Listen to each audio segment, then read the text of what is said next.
StarDust Wish of Witch, say that 5 times, by Knife Studio is a strategy RPG or tactics RPG as some of you might know it as. The first thing you're going to notice is it's visually a great looking game. Sometimes I get pixel art fatigue, but not here. The characters look fantastic and are really well animated, but visuals aren't the main thing, the gameplay is. And how is the gameplay, you might ask? It's great, with some caveats. Every character has mana that regens at the start of the next turn. Every turn, they get +1 mana to a maximum of 5. Each character you control has a list of skills or cards as it's referred to. For those who don't enjoy card-based games, for the demo at least, the card system is just a stylistic choice. The cards could have been called skills and there would be no change to the gameplay. There is no deck system or shuffling of cards here. Some cards have traits like combo or counter. This is the star of the combat system and what makes it feel so good. If you play any card, except your basic attack card, you can play combo cards right after, assuming you have the mana to do it, allowing you to pull off, funny I know, combos that look great and feel engaging. Counters are cards you can play when you're under attack. As you can see here, I use my counter card and jump away to safety, negating damage.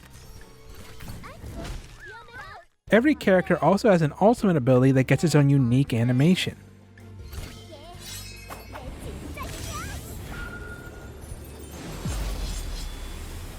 So where are the caveats to the combat system? Well, this game, as of right now, is a very casual affair or baby's first tactics game. That sounds like an insult or demeaning in some way, but that's not my intention. Beginner-friendly games are great to get people into genres that might seem overwhelming or for players who want to play something simpler. So what do I mean? At the end of movement, you can change the direction your character is facing. To my knowledge, this does not seem to actually do anything. As you can see here, I'm taking the same amount of damage from the null in front of me as the null behind me. The terrain difference on maps seems to just be for aesthetics. I don't think it grants any bonuses or penalties.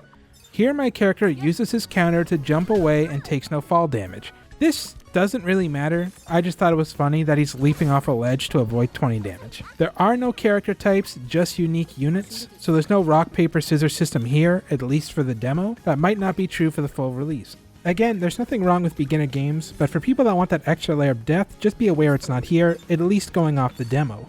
A few other things I'd like to quickly talk about. In combat, there is a specific turn order. All your units go one after another, but the order is set in stone. It makes applying buffs a little more tedious than it needs to be. I think a delayed turn action would be a nice quality of life change here. The game's voice acting is in Korean. It sounds great. I don't know if the translations are accurate, but it does make sense for what's being shown.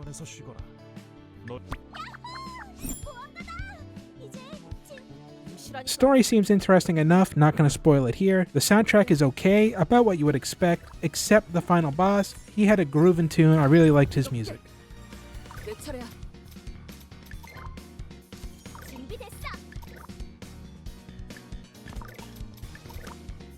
Overall, StarDust Wish of Witch seems like the perfect game to get a beginner or casual player interested in strategy RPGs or tactics games with its visually appealing art style and easy to understand combat. I also think there's enough here for people who enjoy this genre to play and like. Reading an interview, which I'll link in the description below, the creators originally envisioned this game as a mobile PvP focused title before making a pivot in 2024 to what we have now. The creator still has a strong desire to eventually implement PvP into StarDust, which I think would be great. The combat system is interesting, it would make for a unique PvP experience. Regardless though, if you have any interest in the genre, or even just the art, go download the demo on Steam. It's only an hour, maybe 2, and for me at least, it was an enjoyable experience. If you want to discuss something shown here, leave a comment below. If you liked the video, hit that thumbs up button and subscribe if you haven't, helps the channel grow. My name's Yuo, and I'll see you in the next one.